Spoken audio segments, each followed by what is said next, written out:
Welcome to the Slop Farm. Enjoy the video. Start by confirming your cellular plan allows personal hotspot with your carrier. Next, check settings and confirm cellular data is on and not limited. Toggle airplane mode off then on, and wait 30 seconds before retrying the hotspot. Open settings, cellular personal hotspot and verify, allow others to join is enabled. Check settings general about for carrier settings update prompt and install it if present. Finally, confirm your iPhone XR has recent iOS updates installed and available. If the hotspot still fails, turn personal hotspot off and back on after 30 seconds to reset the feature. Restart the iPhone XR by powering off and on, then re-attempt the hotspot connection.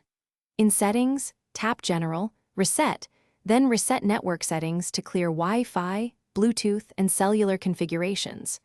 Re-enter your Wi-Fi password and confirm the hotspot SSID matches your iPhone name. Try connecting via USB tethering or Bluetooth if Wi-Fi tethering fails to establish a connection. If basic fixes fail, install any available iOS and carrier updates and then retry the hotspot feature. Back up your iPhone to iCloud or a computer before deeper troubleshooting.